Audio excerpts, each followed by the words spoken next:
हाम्रो कार्यक्रम एसबिआई भोइसमा म भूषण साईको नमस्कार। आज हाम्रो कार्यक्रम एसबिआई भोइसको फर्स्ट एपिसोडको अतिथिको रूपमा हामीसँग हुनुहुन्छ civil engineer Ram sickle Shah sir. उहाँलाई म यो कार्यक्रममा स्वागत गर्दै कार्यक्रम अगाडि बढाउने अनुमति चाहन्छु।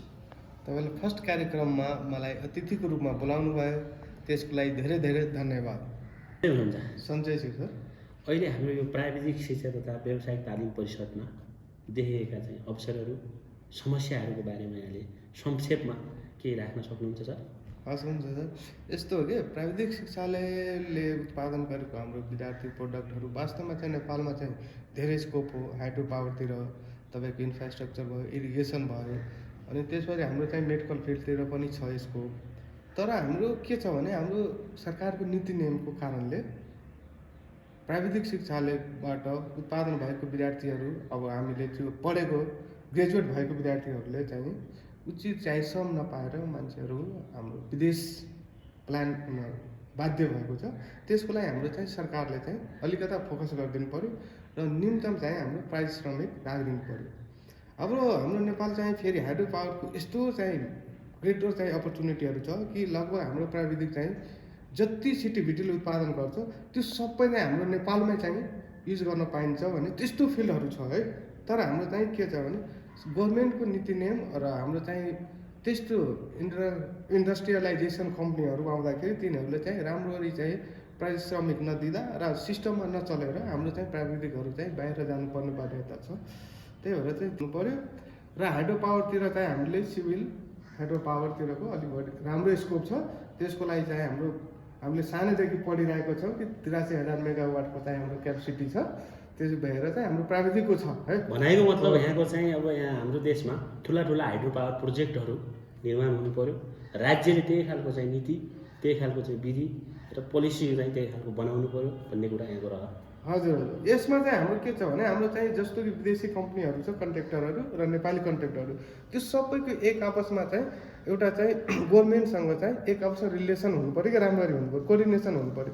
किनभने चाहिँ कुनै कम्पनीले बोलायो, त्यस्तो दुर्गम ठाउँहरूमा लग्यो, मान्छेले दुःख गर्न गएछ भने हामीले ग्रेजुएट पढेर गइसकेपछि त्यो अनुसारको पारिश्रमिक नपाएर मान्छेहरू विदेश जान बाध्य भएको हो क्या।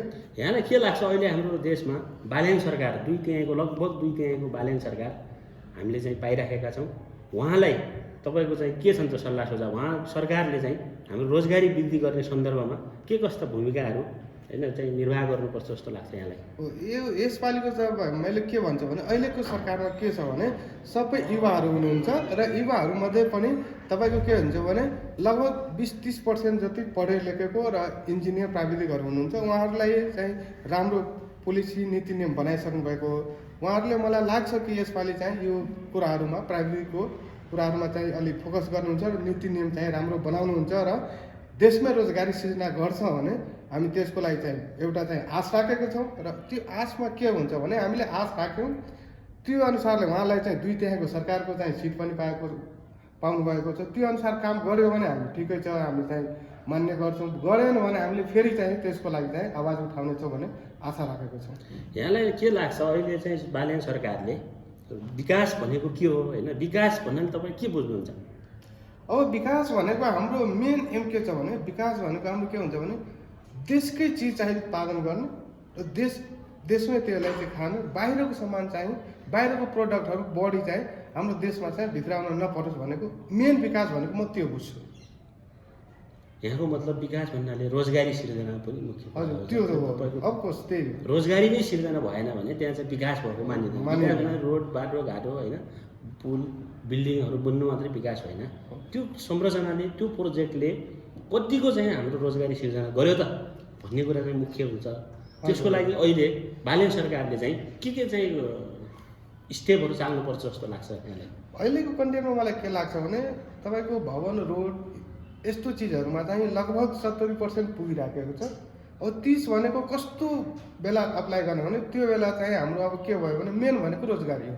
कम्पनीहरू इस्टाब्लिस्ड हुनु पऱ्यो, मान्छेले त्यो रोजगारी पाइसकेपछि बाँकी भएको इन्फ्रास्ट्रक्चरतिर बढी फोकस गर्दा हुन्छ। तर अहिलेको कन्टेन्टमा मलाई लाग्छ भने त्यो रोजगारी कसरी सिर्जना हुन्छ, एउटा चाहिँ हाम्रो के हुन्छ भने नेपालमा चाहिँ हाइड्रो पावरतिर चाहिँ अलिक फोकस बढी हुनु पऱ्यो।